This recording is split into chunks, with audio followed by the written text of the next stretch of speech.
Hello and welcome to this primary election debate for Democratic candidates for Arizona's Superintendent of Public Instruction. This debate is sponsored by Clean Elections, the state's nonpartisan voter education agency. My name is Danielle Lerner, and I will be moderating today's debate. And we are sharing this debate as part of an effort to support democracy in Arizona through a partnership with the Citizens Clean Elections Commission, the Arizona Media Association, and Reister. It's a partnership designed to make these debates accessible to everyone in Arizona. So that means this debate and dozens more between now and November will air on a long list of local TV stations, radio stations, and digital platforms, including support from local newspapers. It is a shared effort between hundreds of local media brands all across Arizona. Now, the format of this debate may be familiar to you, and we have tried to keep the rules simple. Each candidate will have up to 1 minute to make an opening statement, and the same for a closing statement. Candidates have drawn straws to determine the order of each of those portions of this debate. Now, throughout the debate, we will pose questions to each candidate, allow them to answer, and then make sure the other candidate has a chance to respond. Now, whenever a question is directed to a specific candidate, only that candidate's microphone will be open. At all other times, every microphone will be open. And thank you to voters all across Arizona who have submitted questions for this debate. We've reviewed all of them to make sure every voice is heard. However, no candidates have been given advanced access to any of those questions. And with that, let's introduce the Democratic primary candidates for this debate. We have Brett Newby and Dr. Teresa Leyva Ruiz. Mr. Newby, you have the first opening statement. You have 1 minute. Hello, Arizona. My name is Brett Newby, and I'm running to be Arizona's next Superintendent of Public Instruction. Not only am I a Title I public school graduate, but I am a father of public school students here in Arizona. I grew up in a union family. My dad was a carpenter, union carpenter. My mom was a classified school employee who started out as a school bus driver. Public education has been important to me my entire life. It has gotten me to where I am today. As a dad and seeing what's happening in our schools, I've just become upset and gotten angry about having seen our teachers have to work 3 jobs to make ends meet, delivering food on the weekends. Our educators deserve better. Our students deserve better. And I'm here today to answer some questions and to be able to address the concerns that we have for our public education here in Arizona. All right, thank you. Dr. Ruiz, you have 1 minute. Well, thank you for the opportunity to be here. My name is Dr. Teresa Leyva Ruiz. I'm a mom, an educator of 35 years, and the former president at Glendale Community College. I was raised in South Phoenix, and I am a proud product of Arizona's public schools. For 35 years, I have been in the classrooms working with our educators, supporting students and families. And what I have known is what works well and what can be improved. As I talk to families, they are very concerned about the teacher shortages, overcrowded classrooms, and will our students have access to the support they need to succeed? Families want leaders who will focus on our students, not politics. And that's exactly why I'm running to be your next Superintendent of Public Instruction. I believe when we bring people together, we can strengthen public education. And I am ready to lead with experience, accountability, and a deep commitment to Arizona students. I hope to earn your support. All right, well, surely there are many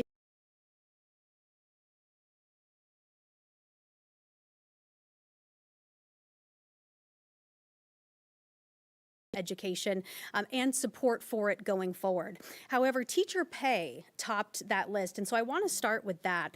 Our state is consistently toward the bottom when it comes to teacher pay, and you mentioned our ongoing teacher shortage reaching crisis levels. So Dr. Reese, we'll start with you. What is your plan to address that issue, and how will you turn that plan into action? We need to start by respecting the educators in the classroom right now. Many teachers feel vilified, they feel overworked and underappreciated. And the first thing I will do is bring back this respect to this noble profession. I actually do have a fully comprehensive plan. It's called RISE. It's recruit, invest, support, and elevate. And this is a way to partner with community colleges and universities and nonprofit organizations to strengthen the education pipeline. This is so that we can bring educators into the classroom and retain those that we have. It needs to start with respecting the educators we have, and I have 35 years of experience in the classroom. I know what our teachers need. And as a college president, I know how to move resources so that they can best accommodate our educators. All right, Mr. Newby, your thoughts on this? Yeah, absolutely. As I've traveled around the state talking to various educators, community members, one of the things that they say that they've told me is they are interested in better pay, but they need more resources. Without equitable funding for our public schools and our school districts, the teachers don't have all the tools that they need and the resources to allow our students to achieve the success that they're capable of. And so I think it's a full gamut of things that need to happen, but we need to start with fully equitably funding our public schools. Yes, teachers need more pay, our educators need more pay, our school staff, our school bus drivers, cafeteria workers, but we need more resources, because when those budgets get cut, those first items that are cut off the budget are our support staff, are the resources that the teachers need. So the teachers are doing a lot more for the little pay that they're getting. And so if we can enhance that, our teachers can then focus on learning and teaching and advancing our students in the way that they should.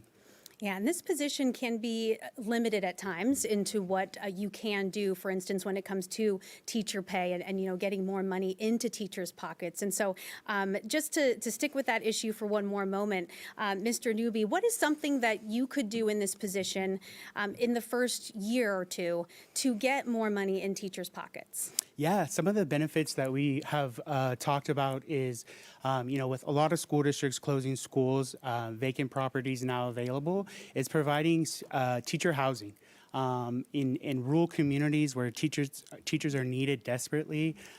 We can provide our students that are graduating from Arizona colleges to be able to have housing and teach in our rural schools that need that benefit. And that's a benefit that can enhance lives for not only the teachers, but for those communities being able to reinvest in those small towns. So those are some of the things that we're working with some of the state legislatures that we've partnered with, and being able to see those things come forward and those ideas presented to an equitable group of folks from across the state of Arizona. And Dr. Ruiz. Well, this role, while it's mainly an administrative role, there are many things that the superintendent can do immediately. And I think, first of all, starting by saving some taxpayer resources. And so one of the items that would come down immediately is the teacher, it's called the teacher empowerment line, but in the streets we're calling it the teacher snitch line. We can take that line down and save hundreds of thousands of dollars. I would love to be able to repurpose those resources and get them to our teachers who are really starting off the school year, oftentimes without the basic supplies that they need to do their jobs. And it's important that we recognize that while money doesn't solve everything, we must be transparent, we must be strategic, we must make good use of taxpayer resources. And as a former college president managing a multi-million-dollar budget, I am very good at being efficient with resources and making sure those resources are stretched and they're allocated to the places that make the best effort. And let's stick with that topic of public school funding. Arizona ranks 48th in the nation for education spending. We are typically always toward the bottom. So in your opinion, then, what is the biggest reason for that? And I know you mentioned taking down the hotline, but what sorts of other actionable changes can people expect to see with you in this seat? I think a couple of things that we'll be able to see right away. So right now, there are also several lawsuits that are charged against our school districts. This is unreasonable. How is it that the superintendent of public instruction would sue our schools? Those lawsuits would end immediately. We're not going to sue schools. Our job is to uplift schools, saving, again, hundreds of thousands of taxpayer resources. We also have a plan in place to really keep an eye on taxpayer money. Where are the dollars going? And ensuring that we're good stewards with these resources. So there's a couple of things that would happen immediately. Take down the teacher snitch line, stop the lawsuits, and work to empower our teachers by talking with our educators and our school district superintendents. Where's the need? how can the Arizona Department of Education, Office of Superintendent, best support those needs with the resources we have? And I believe there are plenty of resources. They're just not being allocated in the right way. Okay, and Mr. Newby, your thoughts on that? Do we need more funding, or do we need to do a better job with the funding that we already have? I think we need more funding for sure. A lot of the state legislature, it's been several decades now that they've underfunded schools here in Arizona. So I think it's important that we find the like-minded state legislators, bring them to the table, have good conversations about how can we more equitably fund our schools. Our rural schools are in dire need of facility upgrades, infrastructure. I mean, a lot of the schools in Arizona are older than I am. So, you know, there needs to be upgrades. There needs to be technology put into schools.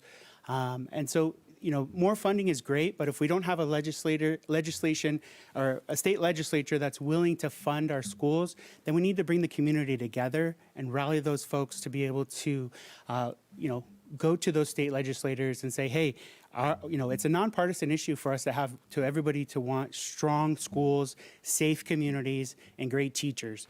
And so, you know, with that common goal in mind, I think we can do a lot of good work and help these schools that are put behind barriers to ask for resources every year. They have to go to the ballot. They have to go to the ballot.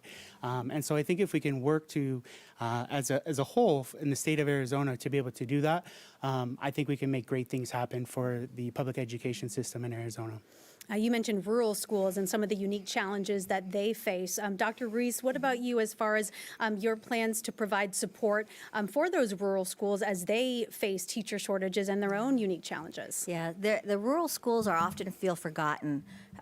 We would immediately create an Office of Rural and Small Schools so that our rural schools have an office that they can go and ask for help. As I've traveled the state, we've gone to all 15 counties. We've gone into many, many schools, and it is heartbreaking, the facilities where our children are placed every day. We were in one school up in Page, Arizona, where literally the gym is held up by hydraulic jack lifts because the beams are cracked. So it's obviously not safe for students, but this is the environment that our students are placed and our educators are placed in. There needs to be some solutions. We need to make strategic investments in our children's future, and having an Office of Rural and Small Schools is the best way to start so that we can have these conversations about where the needs are, and we can get resources to help support those schools who are working hard every single day to educate our children. And certainly we can't discuss school funding without talking about one of, if not the biggest conversations surrounding the election right now, and that would be ESAs, or school vouchers. We now have more than 100,000 students enrolled, and nearly 3/4 of them are taking part under universal eligibility. Mr. Newby, you have said that you want to stop the expansion of vouchers. So what would this program look like with you in office? Yeah, you know, there's going to be a lot more oversight, accountability, you know, financial restraint. It's important that on day one,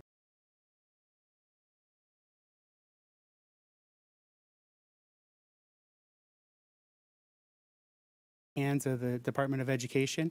And so I think it's really important that we figure out, you know, where is this money going? How are we going to pay for it?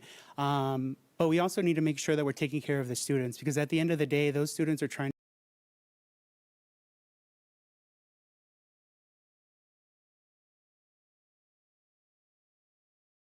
special services.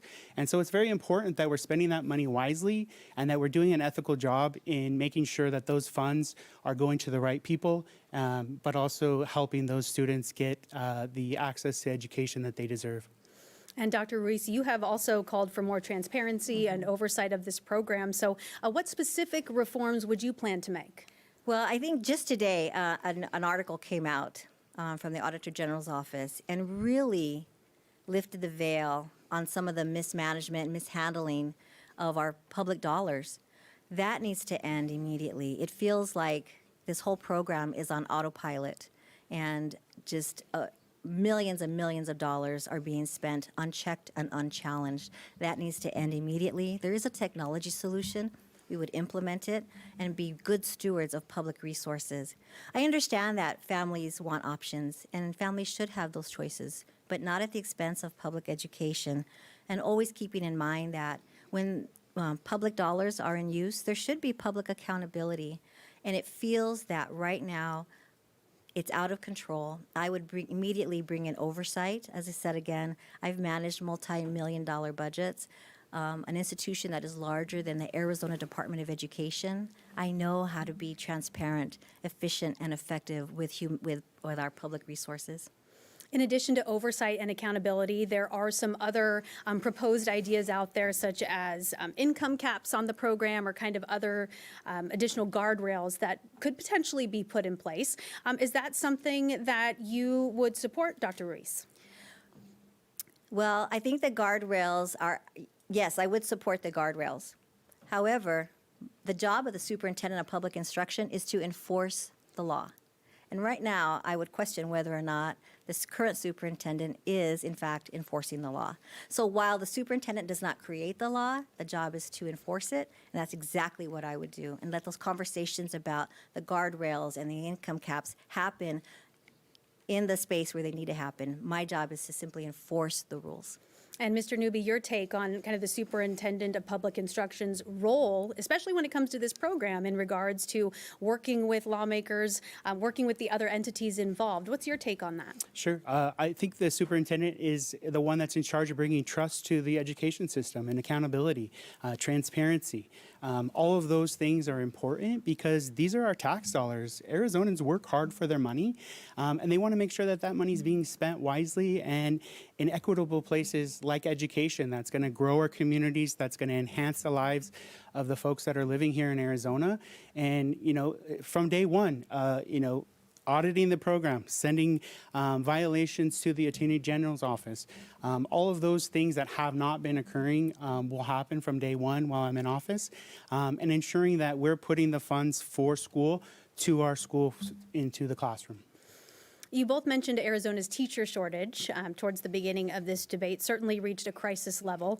So beyond teacher pay, what can be done to not only keep teachers in the classroom, but to ideally build a steady pipeline of new teachers coming into the profession? Mr. Newby, if you'd like to start with that. Yeah, absolutely. Like I mentioned before, we've considered the public housing initiative to allow for school districts to build housing units for our teachers. A lot of our top tier universities do that to recruit top tier professors and researchers.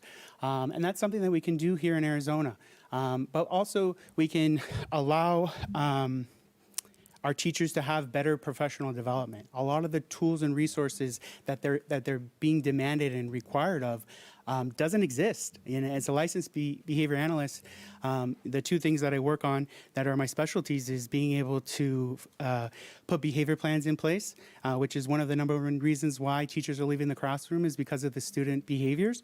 And the second thing is burnout, and being able to help our teachers overcome the stress of the job, but also all of the demands that have been placed on them because their resources and their tools have been taken away because of our budget cuts through the state legislature and school districts having to cut their budgets. So it's highly important that we bring those tools to our teachers, but we're building professional development through the Department of Education for our teachers to be able to get the tools and resources that they need in the classroom, but also being able to further enhance our teacher retention and grow our own teachers and building our grow your own teachers, so if you will, in our rural communities so that the folks that are growing up in those rural communities that want to be teachers can live in their community and give back and grow their families in those communities in which they grew up in. Dr. Ruiz, how do we try to fill in some of these gaps that so many schools across Arizona are experiencing? Well, thank you for that question because it really is a crisis in Arizona right now. We were in Winslow, Arizona just a couple of weeks ago and learned about an accelerated program offered through the University of Arizona. It's a wonderful way to take a paraprofessional who's already committed to the community and allows them to become the certified teacher. I think that's an example of what we can do throughout the state. Working with our community colleges and our universities, the pipeline can be shored up and encouraging the paraprofessionals, encouraging individuals who live in the community to stay and help that community grow. I think, it is a crisis point, but I also feel like every crisis is an opportunity to find a fabulous solution. As I travel the state, talking with county superintendents, they also have some great ideas. And so it's bringing these ideas to the table. Let's work collaboratively. Let's bring in the ideas and the people so that we can create a strong pipeline for Arizona students. Because in this crisis mode, it is definitely having an impact on academic progress. We need to have stable, certified teachers in the classroom each and every day. Revolving door of subs is this not good for our students, and it's not good for our community. I think we can partner with parents as well. I was at a school in Laveen just the other day, and one of the substitutes was a parent in the community. What a wonderful way to partner with the parents who are prepared to become a substitute, and maybe that becomes a pipeline as well to become a certified teacher. I believe the solutions are out there. We just need to bring and have the opportunity to bring people together. We'll find those solutions. Yeah, you mentioned teacher certification right there, and that is something that this office is very hands-on with. So is there more that can be done in that area to maybe make the process more accessible, or to perhaps get more folks certified to be able to teach in our schools? Mr. Newby? Yeah, absolutely. I think we can do a better job of partnering with our universities here in Arizona, some of the best teaching colleges in America. We have some great community colleges, and building that pipeline from school. So when our high school graduates in Arizona are graduating from high school, there's multiple pathways for them to be able to access their future, whether it's through attending college or entrepreneurship, an apprenticeship. We can start apprenticeships right away in the schools, becoming instructional aides, bilingual assistants, ASL translators, all the things that we need in our schools. We can bring that support from our partners with different universities around the state, and building local programs and localizing the Department of Education so that those rural communities are able to support themselves, but also are growing a pipeline for those communities. Because, at the end of the day, in our rural communities, our schools are the bloodline of those communities. And so when we close a rural school, it's detrimental to that community, but also those kids are going to have to travel 45 more minutes. Some of them already travel 45 minutes by bus to school because they live in a rural area. And so we really need to make sure that we're standing up for them, and we're bringing accountability back to the Department of Education to ensure that our students are having success in the classroom. Dr. Ruiz, anything more specific regarding teacher certification? I think, first of all, we want to make sure we always keep our standards high for teacher certification. We don't want to lower the bar. As desperate as we are to have, teachers in the classroom, this is a noble profession. We need to make sure we keep the standards high and help people reach those standards, but never lowering our standards. I think if there are ways to become more efficient, especially for our educators in the rural parts of Arizona, it's a long way to come in to the state capitol. Are there ways that we can make things more efficient? That happens to be a specialty of mine. Let's make things efficient and effective so that we can get our teachers certified without lowering our teacher standards. Teacher support, obviously very important in keeping teachers in the classroom and wanting to go into the classroom. What about school counselors or school resource officers? What role should they play on our school campuses, Dr. Reese? I believe our counselors and our social workers play a critical role in helping development of our students. There are the school safety grants where schools can decide if they want to apply for an SRO, a school resource officer, or a counselor or social worker. And this is where I would really lean into what the schools are asking for. Without using my own personal ideology, I'm about helping students succeed. And if that school is asking for a resource officer, then I'd like to get them that resource officer. If a school is asking for a counselor or a social worker, then similarly, schools know what their students need, what their communities need, and I feel it's the job of the State Superintendent of Public Instruction to honor that request. I trust in our educators. They know what they need. Arizona does have one of the highest student-to-counselor ratios in the country. We need to work really hard to reduce that. Our counselors are working very hard. Our students need their help. And at the end of the day, I want to see all students succeed, and if that means having a counselor and a social worker there in that school, then that's what my job would be, to help that school get the resources that they need. Mr. Newby, how crucial are those positions of social workers, school counselors, school resource officers in supporting our school campuses? Yeah, school employees are so important to the everyday life of our schools. Unfortunately, with the state legislators that we have, they continue to cut the funding that funds those positions. And a lot of school districts right now are putting out budgets that are cutting a lot of those positions at our schools. And so our teachers are having to become mental health workers, specializing in behaviors and all the different things that are happening. We don't have nurses in schools anymore.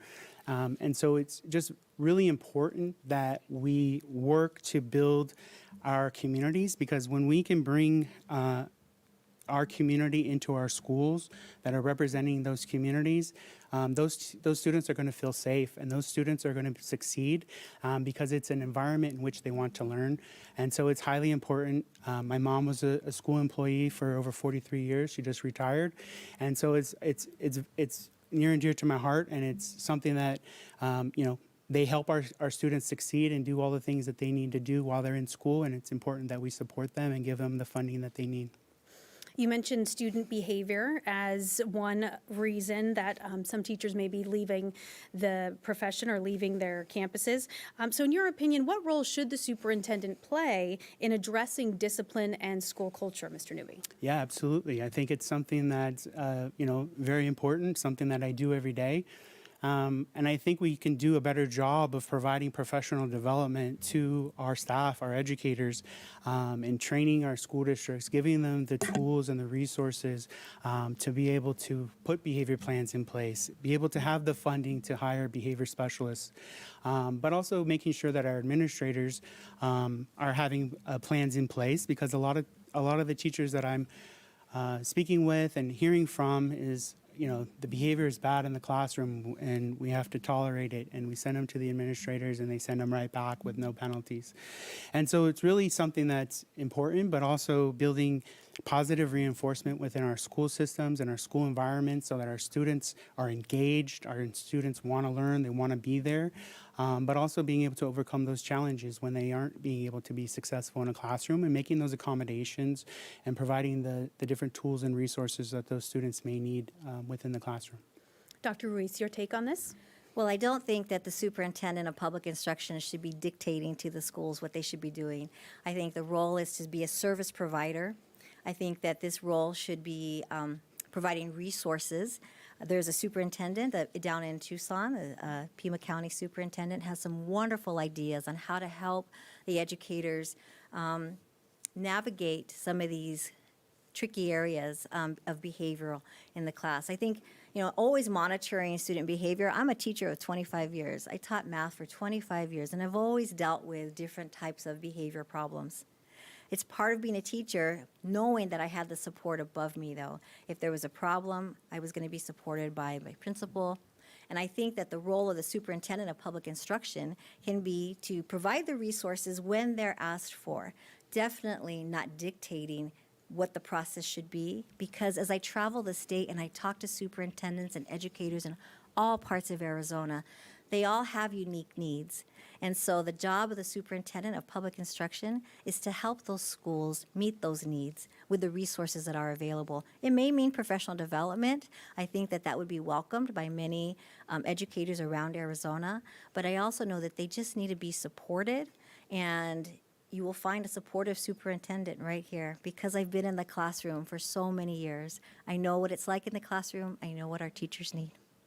And when it comes to our school system, Arizona, of course, has one of the largest school choice systems in the country. So in your opinion, Dr. Ruiz, we'll start with you. What's working when it comes to our current system, and what would you change? Well, I think parents want options, and parents should have options for their students. Those options, though, should always come with some transparency and some accountability. I think what's working is right now, parents are able to send their children to any public school that they would like. It's the open enrollment plan. You can go to any public school outside of your neighborhood. That seems to be working very well. But at the same time, We want to make sure that every kid, no matter their zip code, every single student has access to a high-quality education in their neighborhood. So it doesn't have to be one or the other, and this doesn't have to be a conflict.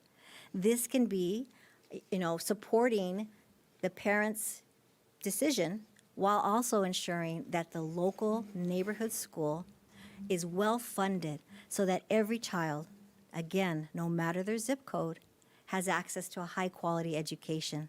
Now, are all things perfect? No. But that's an opportunity to improve and grow and evolve. And again, that's something that I've done for 35 years in helping every program I've ever worked with. You grow and you evolve and you make things better along the way. Mr. Newby, your take on our current school choice system and what it might look like with you in office.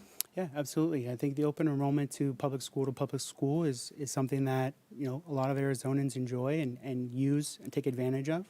I think where the changes are going to come with me in office is that whatever school is receiving those tax dollars, that they're on a level playing field, that those teachers are certified just like the public schools. There's accountability to their accounting and transparency in their finances, but also that they're making sure that the student outcomes are the same requirements for our public schools, and that there's a level playing field and all the parameters for receiving those tax funds for our Arizona students are being looked at, and they are all on the same level playing field. Dr. Ruiz, your thoughts on that? Can you get on a level playing field with public schools, private, charter, other schools who may be still receiving public tax dollars? Well, that goes back to the idea that public dollars demand public accountability. And it's hard to say who's doing better. Is this private school doing better than the local school? Because it's not a level playing field right now. We don't know who's teaching the children. We don't know what their academic progress is because private schools and homeschools are not required to assess our students. We don't know if our children are safe.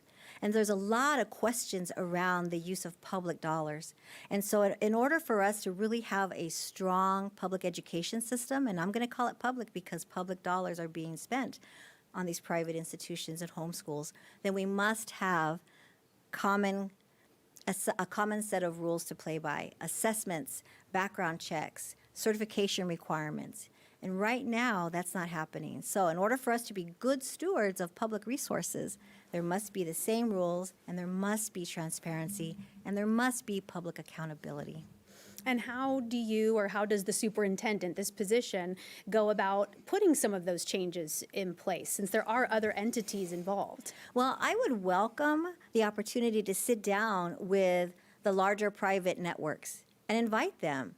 You're accepting public dollars. Then I invite you to take the same public assessment. There's no law right now that says they have to, but there's no law that's saying I couldn't invite them in. And I would invite them in to take that same assessment. I think until the law gets changed, it's going to have to be a real welcoming arm.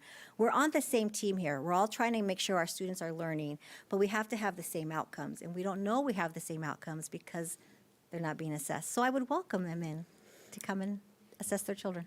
And Mr. Newby, your thoughts on that, on how you can try to at least level the playing field? Yeah, absolutely. I think as superintendent, being a champion for our students, our parents, our families, and our communities is something that is going to bring the change to that accord. With those schools not having to have any requirements, I think it's important that we work with state legislatures to ensure that we put some parameters on that, whether it's through the ESA funding, if those are the guardrails that we put on, or it's by creating new funding and new state laws that require the assessment and the financial accountability for these schools. At the end of the day, that's what taxpayers in Arizona want, is they want to know that their tax dollars are being spent wisely and where they're being spent. And so I think it's very important that the superintendent is bringing transparency, accountability to all schools in Arizona so that families can make those choices that they feel they want to make. You talked about assessments just a moment ago. Arizona students continue to struggle when it comes to reading and math proficiency. And so, Dr. Reese, why do you think that student outcomes are still lagging, and what would you do to try and change that? Well, I would like to see Arizona have a fully comprehensive early childhood program We know that when children are learning early, it has a huge impact on their preparedness for kindergarten. We also need to fully fund kindergarten. Right now, Arizona funds half day. And so school districts that have full day kindergarten, it's coming out of that school district's budget. I think the other thing we need to really focus on, so in addition to early literacy, we need to focus on our math progress. As a former math teacher, it breaks my heart to know that right now only 27% of eighth graders in math are proficient. We can do so much better. It has to start with early programs, but it also has to start with consistency in the classroom. Schools that have had consistent educators have much higher scores than those who have a revolving door of substitutes. It just wreaks havoc on the students' academic progress. So I think we need to stabilize our teacher workforce. We need to invest in early childhood learning, invest in full-day kindergarten, and really, this is an investment in Arizona's future. And so when we want to see our rates rise, when we want to see high school graduation rates increase, it starts with an investment and a commitment to students and to their future. And Mr. Newby, your thoughts on that, on how we can bring some of those percentages up, especially when it comes to reading and math proficiency? Yeah, absolutely. As a behavior analyst, one of the things that I work with is early learners, and research shows that the more that we can give to early learners, the better off they are as they grow and able to accumulate skills through their timeline. And so it's very important to me that we invest in early childhood education. We invest in full day kindergarten. But we also need to make sure that we're funding our underserved communities, our underserved schools, our high-risk needs schools, because those communities are highly impacted. A lot of those families work full-time, don't speak English, and so we need to make sure that we have more resources to be able to work with those families and be able to have multicultural and bilingual materials for those families to assist those students, because those kids are basically learning English on their own. And so it's highly important that we invest in our communities and in those schools in the high-risk needs and underserved areas. Yeah, Arizona, the only state in the country with English-only legislation still in effect, since you mentioned English language learners. What role should dual language immersion programs play in our schools? And do you think the state is doing enough to support our English language learners, Mr. Newby? I think we need to do more. I think we need to enhance the program to include those families, because those families are coming here from another country, speak a different language, may not know English. And so a lot of the materials that are being sent home with the kids are in English. There's not bilingual information or materials being sent home. And so those families have a hard time being able to support their students while they're going to school. So I think it's important that we expand that program. I think it goes both ways. We have some school districts. The Osborne School District has a dual language program. Those English speaking students attend and come out bilingual. So I think it's a skill that's a lifelong skill that we can give to our students to be able to be bilingual. As they get older, that skill is going to serve them well, and it's going to allow Arizona to become more diverse, more culturally appropriate, and serve with compassion and empathy for the state and help grow Arizona as a good state in the United States. Dr. Ruiz, your thoughts on the English-only legislation and dual immersion programs? Well, I'm really, really thankful for the dual language programs. As I travel the state and I've had the privilege of going into dual language classes, I am always so amazed at the rigor of the courses, the commitment of the educators, and what the students are learning. I mean, I walked into a class of kindergarten children who were writing full-on sentences in Spanish. Children, 5th grade, 5-year-olds, writing full sentences in Spanish. I watched presentations being made in Dene, the Navajo language, in Flagstaff.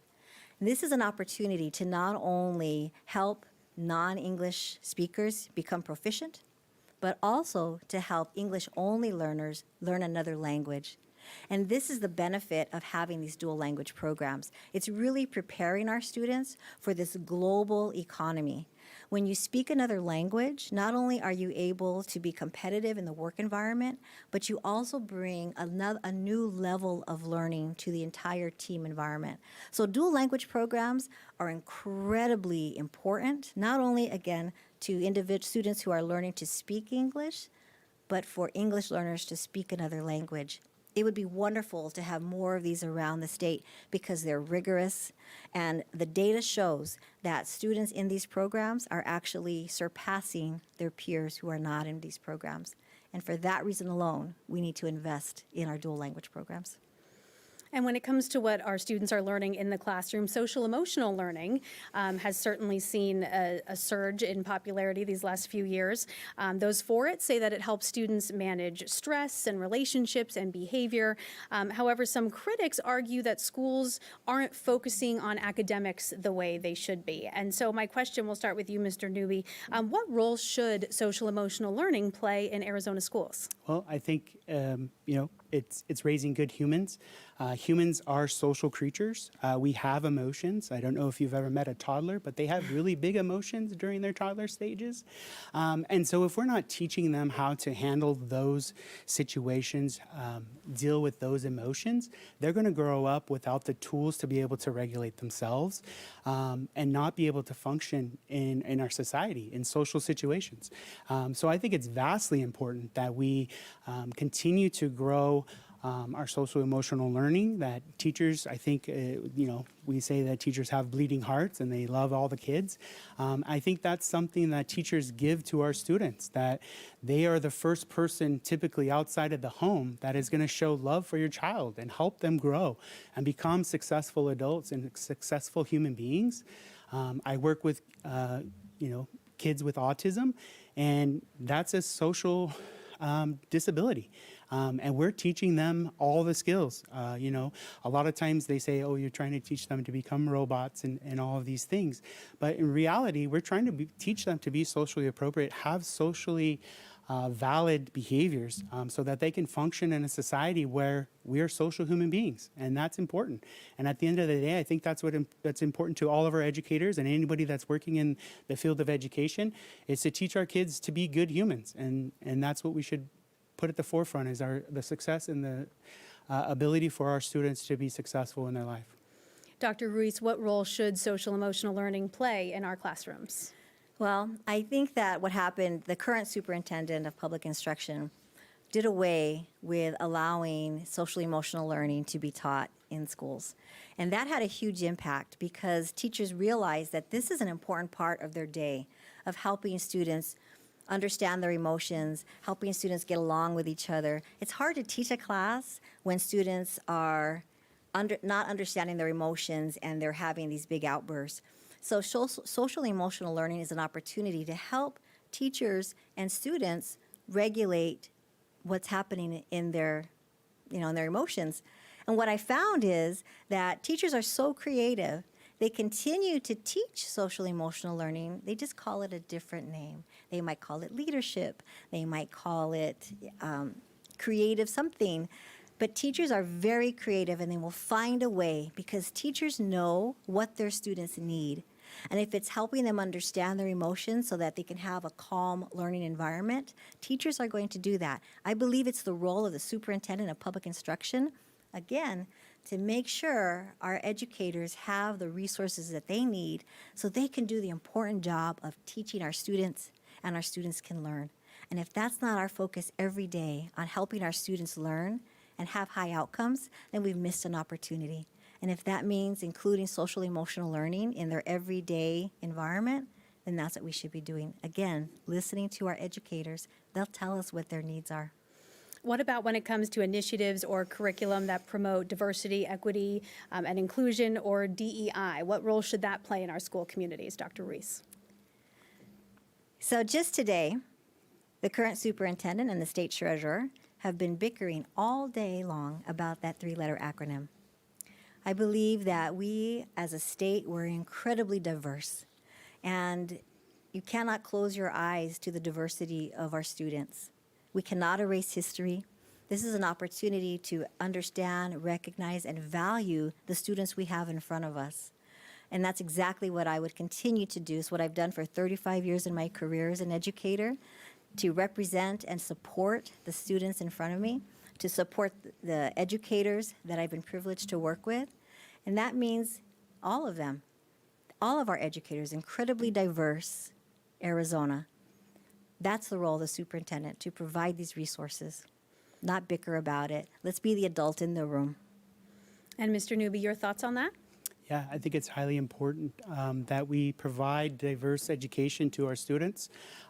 Being able to be successful in this world means that you have to have other perspectives other than your own. Growing up, I was taught to put myself in other people's shoes. And so as I've met folks from around the world and experienced other cultures and different types of environments, it's important to me that I understand where they're coming from, what they value.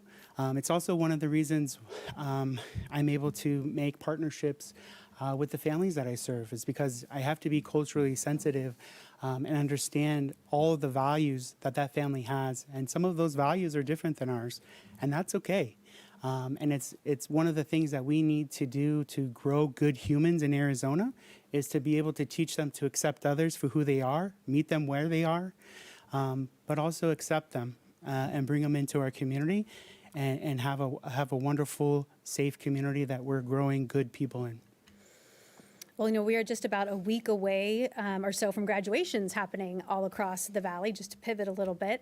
And the rising costs of community college and higher education are certainly weighing on voters' minds. And so my question, what can be done, or can something be done at the K through 12 level that can help make those opportunities more affordable, Dr. Ruiz? I think the dual enrollment program is one of the most successful programs that Arizona can offer to our high school students. And we know right now that students who take two 3-credit-hour courses have a much higher probability of completing their education after high school. And this is a way for students to earn college credits while they're in high school. The teachers who are offering the courses must meet the same requirements as a community college professor, if that's where the dual enrollment credit is being offered. I think we can do more of that, and we should be doing more of that. We should be providing students opportunities, whether that's an academic course or whether that's a career and technical education course. What we also know is that students who enroll in CTE programs while they're in high school and they receive dual enrollment credit for that, again, have a much higher probability of completing their education and training after high school. I think that's an opportunity where we can stabilize, because every college around the state of Arizona might have a different plan. Some colleges make it no cost to high school students. Other colleges make it a small fee. Some colleges, and I can tell you we did this at Glendale Community College, we reallocated resources and made many scholarships available to high school students. I think what would be great is if, as a state, we could stabilize it so that it's fair and equitable to all students around Arizona. But dual enrollment is a wonderful way for students to earn college credit while they're in high school. I would support that 100%. And Mr. Newby, your thoughts, your ideas on how to make those higher education or post-secondary education opportunities more affordable and accessible? Yeah, absolutely. You said high costs, and I think a lot of students and the next generation is really financially savvy and knowing that they don't want to start off their life in debt. And as many know, college costs a lot of money, and you get into student debt and student loans. So as a superintendent of public instruction, I think it's important that we invest in our CTE programs, especially for our rural communities, where those rural communities might be financially and economically dependent on an industry like forestry or linesmen. But being able to teach and give those opportunities and pathways to our high school students across the state to be able to see what careers are out there, to set them up for success. A lot of students, yes, I'm going to college, I'm going to get a bachelor's degree, I want to be a teacher, I want to be a lawyer, I want to be a doctor. But on the other half of that card is a lot of students that are barely going to graduate high school. They don't like doing schoolwork. They want to work with their hands. They want blue-collar union jobs because that's what their family does. That's what they know. And so it's important that we provide that, but also for our students that are interested in joining our military, I think it's important that we invest in those ROTC programs and give them the ability to get access to our military and learn those skills. So I think it's highly important that we provide multiple pathways to every Arizona student that's graduating so that they have opportunities and they can figure out what they want to do and set themselves up for success before they graduate. Now, for the person sitting at home or who's going to watch this later, if they don't have school-age kids, they don't have grandkids in school anymore, why should they care about who is in this position. Dr. Reese, we'll start with you. Well, I think it's really important that, I think one voter said it best to me. This voter said, I don't have kids, I'm not following public education, but someone paid for me to go through school, through public education. And that really struck with me. So even though you may not have children in school or you have grandchildren, I think we all want to live in an educated society. We all want to make sure that the next generation is prepared to meet their potential. And we all want to make sure that our tax dollars are being well used in this investment in public education. That has always stuck with me, what this voter said, that somebody paid for him, and now he wants to make sure he's going to pay it forward for the next generation. I think coming back to what Mr. Newby said, we want to make sure that our students have the potential to reach their goals, whatever that goal is. And it's the job of educators to make sure that students know what those options are. There are many options. There's many roads a student can take. I've always wanted our students to reach for your dreams. Let me help you get there. And that should be the role of public education, and that should be the role of superintendent of public instruction, somebody who has the experience of being in the classroom, who has the experience of leading a very large institution, who knows how to build programs, who knows how to build partnerships and collaborate with other organizations so that we can bring the very best possible opportunities to our students and so that it makes the community stronger and healthier and better for everyone. Mr. Newby, what would you say to that voter who's maybe past the school age part of their life? Sure. There's a whole lot of them out there, and it's great. And they are a part of our Arizona community, so their points are valid. I think, if you live in Arizona, you've probably paid some tax to Arizona, so I'm sure you want to make sure that your tax dollars are being well spent and equitably spent. But when we invest in our schools, when we invest in our local community schools, that helps enhance and grow our communities. It makes our communities better. It's going to provide our workforce for the future. And our students are going to be the ones that are taking care of your friends and neighbors if you don't have family. They're the ones that are going to be providing the workforce, the future education, all of the economical things for Arizona in the future. And so I think it's very important that we all as Arizonans come together and support our education system so that all children, and raising good neighbors, so that when we go to the grocery store, there's a friendly smile and we're friendly to our neighbors in our community. So I think it's highly important that everybody is on board with having great schools because it creates strong communities and it gives us a sense of being here in Arizona. Well, I want to thank both of you. Hard to believe that it is already time for closing statements. We could talk about education for hours, but each of you will have 1 minute, and we ask to please keep on time so that I don't have to politely cut you off. Sure. So, Mr. Newby, you have the first closing statement. You have 1 minute. Thank you so much, Arizona, for allowing me to be here, to run for this position. It's a great honor for me to be able to be here. As a behavior analyst over the last decade, I've worked with families that got news that they had a child with developmental disabilities. And I've helped them navigate our Medicaid system and being able to get services that they need. One of the things that I've heard across that time is, what about school? What about school? How do we do this? How do we get the school to do this for our child that has a developmental disability? And so for me, this is a passion project. I want to ensure that all of our students with developmental disabilities are underserved, our bilingual students, all of the students in Arizona, our rural students, get a fair shake at an honest education. That's going to set them up for success and help grow Arizona into a great state in the United States. Thank you so much. You can visit my website at brettnewby.com. Dr. Ruiz, you have 1 minute for your closing statement. Thank you. Well, tonight you've heard different perspectives on the future of education in Arizona. And what I hope you take away is this: Arizona students deserve a leader who will bring people together, who will focus on our students. For me, this is personal. I grew up in our public schools. I taught in our public schools, and I led one of the largest community colleges in Arizona. For 35 years, I've been accountable to results. I've had to make difficult decisions, but students have always been at the center of these decisions because I believe when we focus on our students, we can move Arizona forward together. I'm not running to fight political battles. I'm running to continue my decades of service and ensure that our classrooms are well supported, our educators are respected, and our families are heard.